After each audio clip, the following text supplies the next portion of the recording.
jerk list. I sees all of them. There's too many jerks. That's what I love about Jerk! the jerk list. A severe penalty for being a jerk. You're a jerk! The jerk list. Jerks! Jerks! What an outrage. Shame! You're a jerk! Jerk! The jerk list. There's too many jerks. The jerk list. Judge rules. Jerk! All right, here we go. This week's jerk list. The jerks and creeps, beware. Actually, don't beware. I don't care what you do with yourselves. It's too late to do anything about your behavior now. But remember, as I always say, I didn't do this to you. You did this to you. Let it begin! First on the list this week. Okay, we finished last week by putting the Bachelor, officer and a gentleman, this naval officer, into the Hall of Shame. He made 3 appearances over just the last several weeks on the jerk list. Now, 3 strikes and you're out. That's the way it works here on the jerk list. And if you go on 3 times, you're in the Hall of Shame. He now resides in there for all of time with Barry the Creep Bonds for his many, many misdeeds. David Eckstein for showing up all of us regular-sized fellas, making us feel bad. See, when guys are big, like Albert Pujols, you say, well, listen, of course, he's a big league ball player. Look at me compared to him. He's a bigger guy. He should be a professional athlete. But David Eckstein, he looks like he, tried to, ate something bad and poisoned himself when he was a youth, and it stunted his growth and made him meek-looking. Looks diseased or something, and yet he's in the big leagues. See, he makes me feel bad about myself. Like if I would have worked hard, maybe I could have made it to the big leagues. I don't like that. So he went in too many times. He did that one too many times when he won the MVP of the World Series last year. In fact, that's what landed him once and for all in the Hall of Shame. Also, Greta Van Susteren is in there. She has a little something called Jerk of the Day on her stupid show. I called her out on it repeatedly. She never responded to me. She's in the Hall of Shame. So now they all reside in there with the newest member, this officer and a gentleman. And I'm glad I put him on here because he went in for embarrassing our nation on this TV show, The Bachelor, because he makes us look weak. As a nation, he makes us look weak, crying, oh, what am I going to do without these women? I have to cut these women that you've known for 6 days, and you cry, and you're in our military. Remember, you're a representative of our fighting forces, and you brought shame to us, and that's why you're in the Hall of Shame. Now, off the air he is, but his negative effects, the things that he did, are still being felt. Another soldier now, on another reality show, was crying last night. It's a new show. It's something called Ex-Wives Club. I hope, for your sake, you haven't been exposed to this nonsense, to this cancer for the eyes. It's hosted by, it's 3 women. And they try to help people who are getting divorced get over their mate here.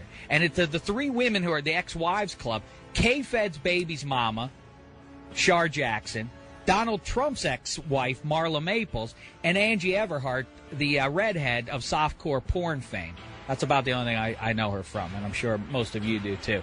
Anyway, that's what they do. They help people get over their ex-husbands and wives, and it's really a pathetic affair up and down. They have some woman, one of these militant kind of life coaches named Debbie something or other, who yells and screams at these people and has them do these ridiculous things as though it's going to make people get over their loved ones. Anyway, take a listen to one of her things. She makes people tell bad things to the person who's so wounded and everything, and they have to just sit there and suffer through it, and it's something awful. Take a listen. Debbie takes you into this process, and she'll have them say the worst thing that somebody can say about you. I'm a horrible father, just like Tori said I was. You are a horrible father, just like Tori said you were. Good job. Good job.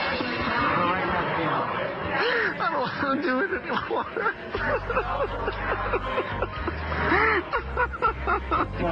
You can do it.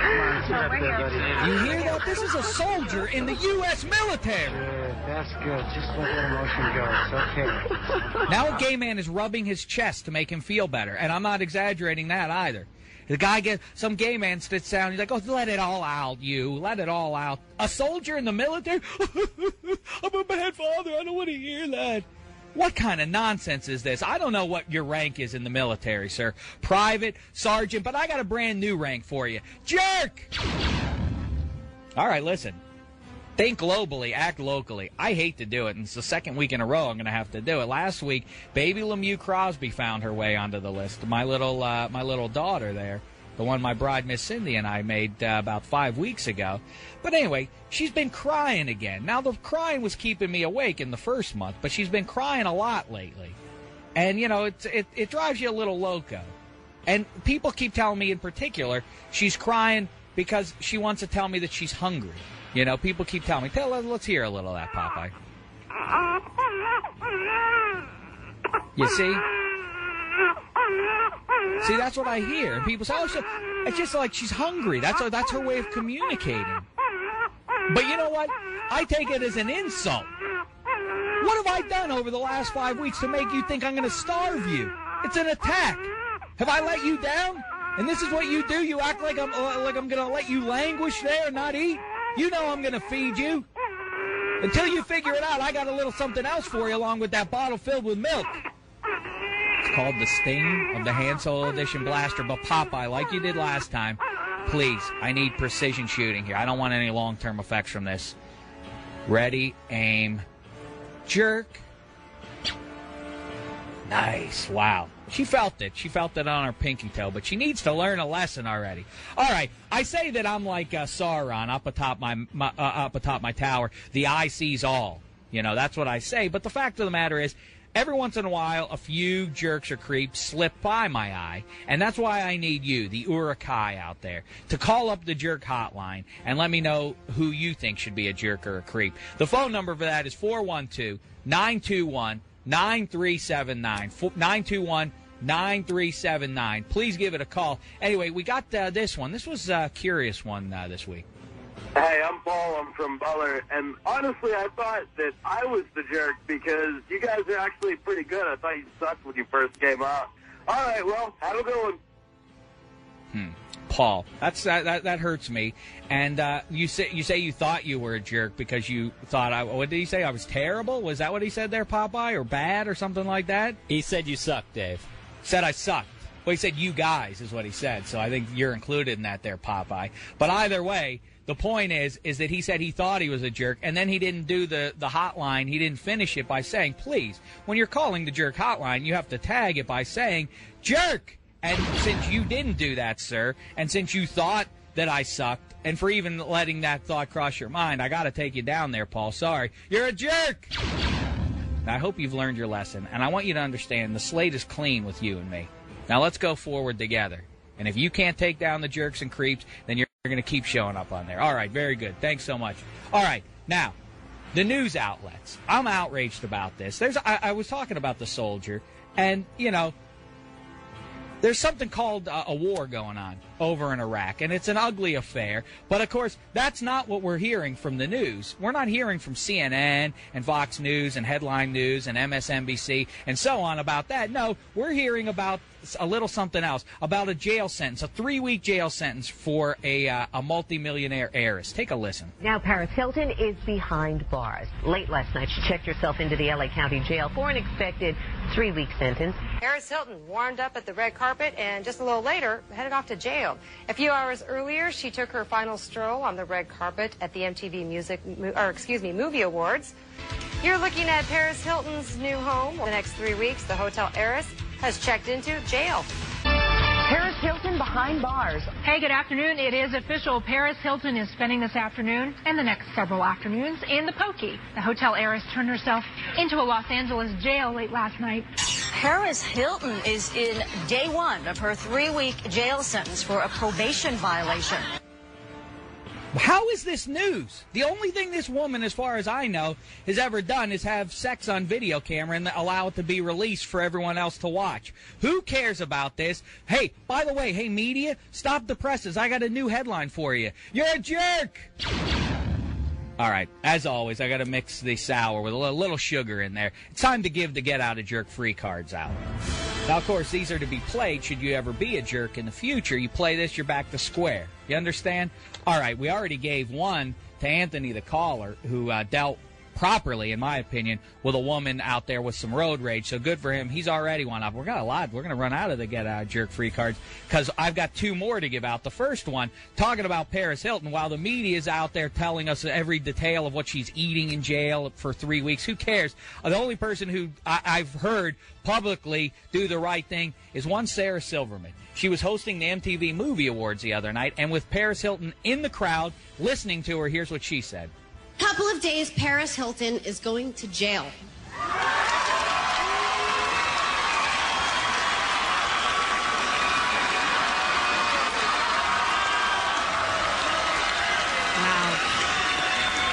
Wow. Thank you. The judge says that it's going to be a no-frills thing, and that is ridiculous. She is totally going to get special treatment. As a matter of fact, I heard that to make her feel like more comfortable in prison, the guards are going to paint the bars to look like penises.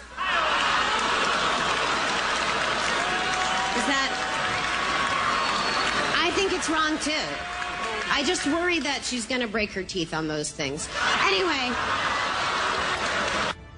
All right, very nice, Sarah. And guess what? I got another Get Out of Jerk free card for you if you come into this studio here before the week's out, because I'm doing it from your fella's house, Jimmy Kimmel's home here, before I leave off for Pittsburgh with my bride and the bad crying baby there, baby Lemieux-Crosby. So maybe you'll get another Get Out of Jerk free card before week's end. Now, the other one I have to give out, any and all who support my steel curtain statue idea, go to the petition, sportscontraction.com, sign that petition if you know what's good for you, and if you know what's good for the city of Pittsburgh. And I hope ultimately the Roonies will realize what's good for Heinz Field, which is a great visage of the original front four of the steel curtain. All right, back to the jerks. All right, I talked about her. I said I was going to bring her up, and I'm not going to disappoint.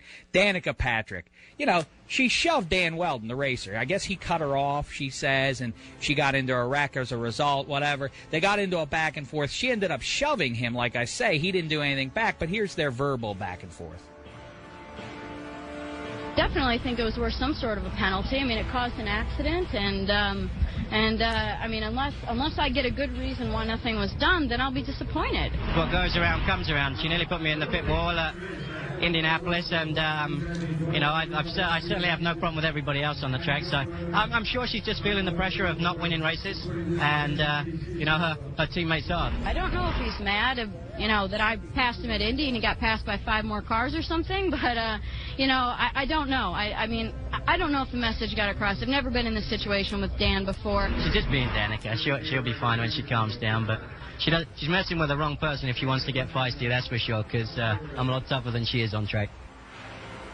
Well, I'm not so sure, given that voice there, Dan Weldon, how tough you are. You might lose a fight to Danica Patrick, but let's not get bogged down with that.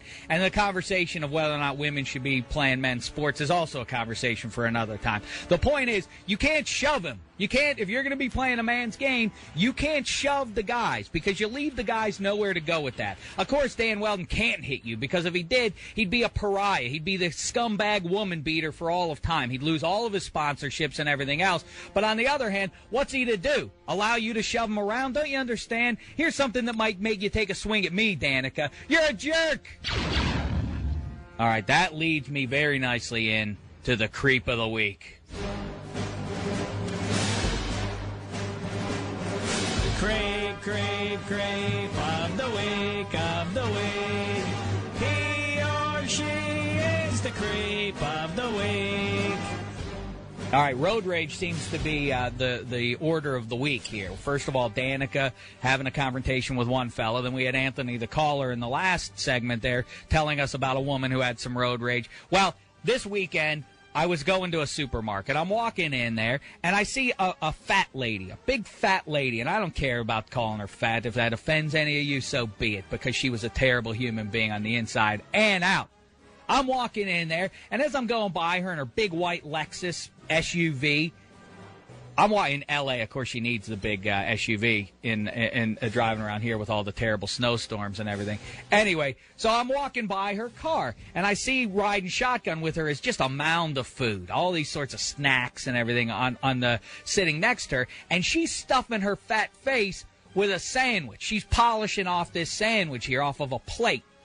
And then just as I get up next to her, just as I'm walking by her car, she opens the car door and drops the plate and the remains of what's on there. It's a crust and it's all the garnish, the tomatoes and the pickles and all that crap.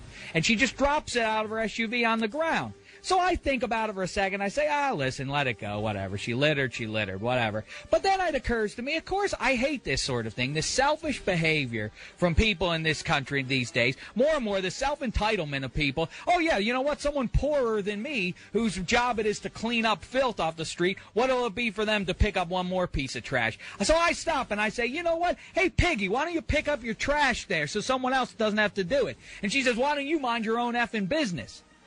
And I said, hey, Piggy, that's disgusting. Don't you know that somebody has to come and clean up your dirt? That's completely outrageous. And she said, as a matter of fact, I was going to pick it up, so why don't you go F yourself? And I said, of course you were going to pick it up. That's what people do. They throw trash from way up in the top of their SUV. They throw it down onto the ground when they're about to pull away with all their other food. They throw it on the ground. Then 20 seconds later, they get out of the car and they pick it right back up. I'm sure you were going to pick it up, weren't you? And she said, why don't you go F yourself? I'll throw it in your face. Now she's out of her car and she's walking towards me. I'm going to throw it in your face. And I said, oh, please do, Piggy, please do. She thought better of that, and she said, where's your car? I'll go throw it on your car. And I said, oh, have at it. Why don't you? Of course, I'll point my car out specifically so she can dump her filth onto it. So now she realizes she's out of options. I say, listen, I'd love to continue this all day, but I got to go meet up with my family, and you've got a date with some donuts. Good day, Piggy. And that was that. And you know what? I felt bad for a second, but this sort of trash, it needed to be taken out, and I threw it out, but good. Oh, I got one more little tidbit for you there, Piggy. You're the creep of the week.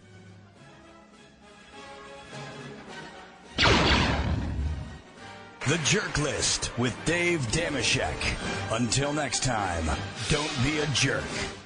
What happened there, Papa? Did you fall asleep? Did I bore you with my yarn? No, I was mesmerized, Dave. What happened, I say? I was in the story. I was. Don't you placate me, boy.